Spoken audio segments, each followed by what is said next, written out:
सत्संग की महिमा बनाम तप की महिमा। वशिष्ठ जी और विश्वामित्र जी में बहस छिड़ गई कि सत्संग की महिमा बड़ी है या तप की महिमा। वशिष्ठ जी ने कहा, सत्संग की महिमा बड़ी है। विश्वामित्र जी ने कहा, तप का महात्म्य बड़ा है।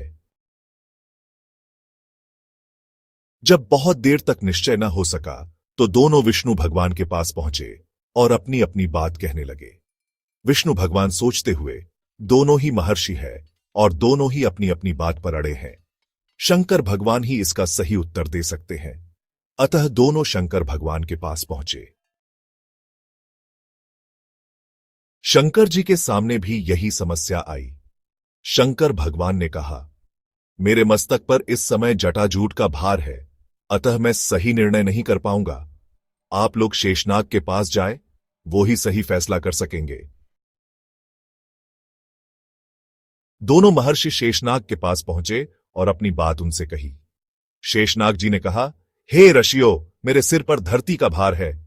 आप थोड़ी देर के लिए मेरे सिर से धरती को हटा दे तो मैं फैसला कर दूं। विश्वामित्र जी ने कहा, धरती माता, तुम शेषनाग जी के सर से थोड़ी देर के लिए अलग हो जाओ। मैं अपने तप का चौथाई फल आपको देता हूं। पृथ्वी में कोई हलचल नहीं हुई। विश्वामित्र जी फिर ने कहा, तप का आधा फल समर्पित करता हूं, लेकिन इतना कहने पर भी धरती हिली तक नहीं। विश्वामित्र जी ने कहा, मैं अपने संपूर्ण जीवन के तप का फल तुम्हें देता हूं। धरती थोड़ी हिली, हलचल हुई, फिर स्थिर हो गई। अब वशिष्ठ जी की बारी आई। वशिष्ठ जी ने कहा, धरती माता, अपने सत्संग का निमिष मात्र फल देता हूं, तुम शेषनाग के मस्तक से हट जाओ। धरती हिली, गर्जन हुआ और वो सर से उतरकर अलग खड़ी हो गई। शेषनाग जी ने कहा, आप लोग स्वयं ही फैसला कर ले कि सत्संग बड़ा है या तप। सूर्यवंशीय रघु, दिलीप, श्री राम आदि राजाओं की जो प्रतिष्ठा हुई, उसमें महर्षि वशिष्ठ की धर्ममय नीति ही मूल कारण रही है। ये महान परोपकारी थे। प्राणिमात्र के हित चिंतन को इन्होंने अपना उद्देश्य बना रखा था।